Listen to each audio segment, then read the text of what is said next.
Mamuina Kwaba at the Bankasa TV na Ghana Muslims Association at the Woman Samara Betuda concerning the December 7th elections. As some wanted to almost support NDC Amanyukunu for so many years now.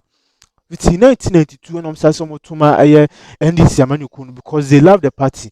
And no matter what, they will still support NDC Amanyukunu. So 1992 and Omsasomotuma Bama NDC Amanyukunu. Na so do many to show who any improvement be a cost so more areas and as some surroundings and as some slums no they are here.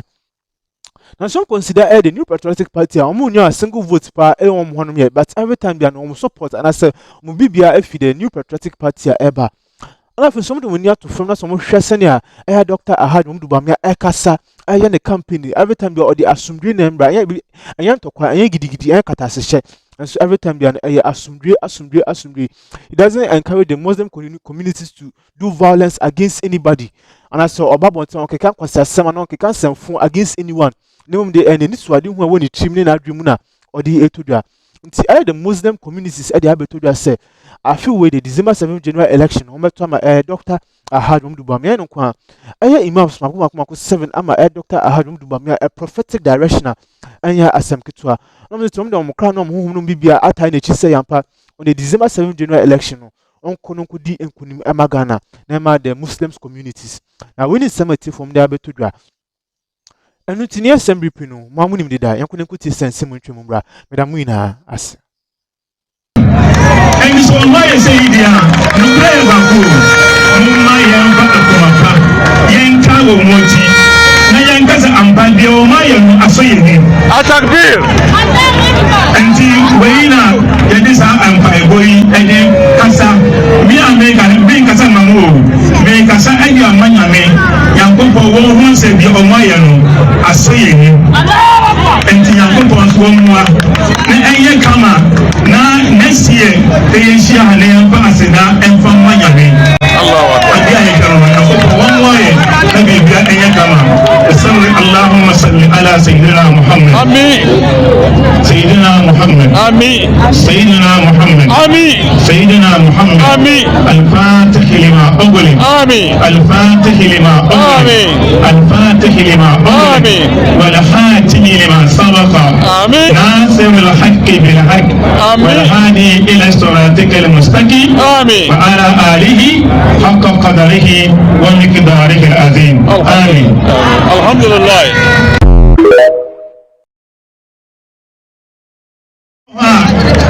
Mon kanu pepe obia ehu no kre and yesterday because enkane can say MPP party and party I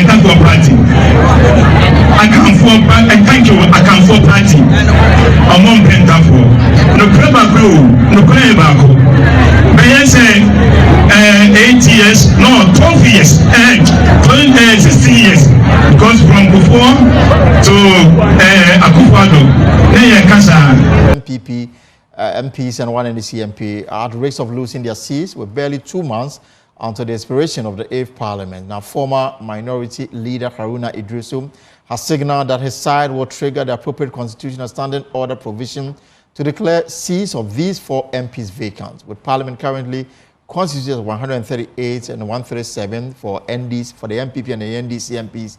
This will mean the NDC will become the majority should they succeed in this effort. Listen to Haruna Idrisu make the point at a campaign rally. On Tuesday, the Parliament of Ghana will reconvene. And when it reconvenes, I am very certain that Parliament and Ghana will go through a major constitutional test. And that constitutional test is that the NDC minority must become the majority from Wednesday next week. I assume, and this must happen if there is constitutional and legal propriety in Ghana. Because any nuanced interpretation of Article 97 provides that if a member of Parliament on a political party ticket like MPP defects and fails to be independent, that MP ceases to be member of Parliament. And if an independent member of Parliament, by virtue of the provision of Article 97, subclause G, an independent joins a political party, that independent loses constitutional recognition and does not belong to Parliament. And even if an NDC candidate, MP, defects to become an independent, he ceases to be a member of Parliament.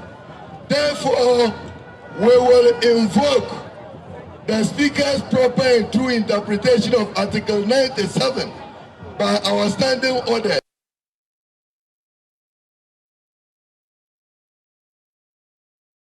So let's get to understand this matter more forcefully. Now, Parliamentary Affairs correspondent Kweku Asante joins me in studio with more. So Kweku, share with us the procedure for such an exercise. Well, so ordinarily, if the precedent that has been laid, the precedent laid in 2020 is anything to go by, the political parties would usually communicate to Parliament that this member of Parliament who came here on our ticket has since decided that he's going to go independent, for which reason we have expelled him from our political party, and so on the strength of Article 97 of the Constitution must lose his seat. It appears the NPP may not be willing to do so. It is obvious that 3 of their own colleagues are going independent.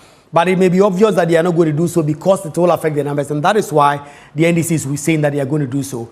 And given that this is a constitutional matter and also a standing orders matter, any member of Parliament for that matter can rise on the floor and raise a matter either by motion or whatever procedure that person may adopt and communicate to the Speaker that these persons are flouting the specifics of this constitutional provision, for which reason he or she believes that these persons should not continue to hold on to their seat. So what we expect tomorrow, Haruna Idrisu or the minority leader or any other person so appointed to do so will do, is that a motion of a sort will be moved on the floor, specifically calling the name of these persons with evidence that they have successfully filed with the Electoral Commission to either contest as independent candidates or either the independent candidate who is now contesting as a member on the NPP side, for which reason they will invite the Speaker of Parliament, Aban Bagben, to make a ruling. If the Speaker of Parliament makes a favorable ruling, then that will mean the Speaker of Parliament will consequently declare these 4 seats as vacant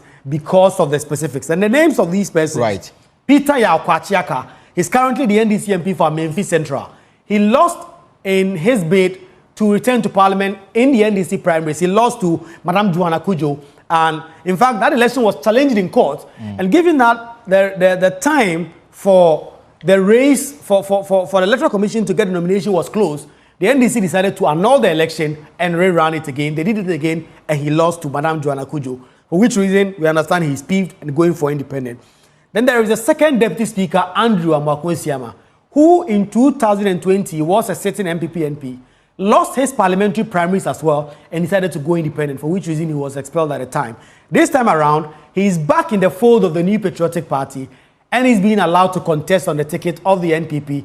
So he's no longer going to be an independent MP, should he win the election, and will join the NPP fold. Then there is Cynthia Morrison, MP for Aguna West, who is also a former gender minister, currently sitting MP for the NPP, who also, just like all the other persons, lost her parliamentary primaries, peeved about a few issues, and for instance, I decided to go on for independent. There are issues with her candidature, right. Because as we speak, there's part of it in court. Yes, a court has ordered that she cannot hold herself out as a parliamentary candidate because the claim of the person who went to court was that she does not come from that constituency. Yes. And so that issue is still pending and she's taking the matter on. And then there is the MP for Suhum, Kweku Asante, who also lost the parliamentary primaries and has decided to go independent. And so all these 4 persons, if these processes are triggered in the House, their seats may be declared vacant by the Speaker of Parliament and they will lose it. Final question before I bring in Justice Abdullahi, a constitutional lawyer. I remember that before the 2020 elections, when the current Deputy Speaker of Parliament signaled his intention to go independent, the MPP reported the matter to the Speaker then, Aaron Michael Quay. Yes. And then the seat was declared vacant, but it was declared vacant at the time that the party we were just heading towards the election. You said that there's been a precedent. Yes, so that precedent has been there. Only that this time around, this is much more, it's almost like 2 months to the entire 8th Parliament being dissolved.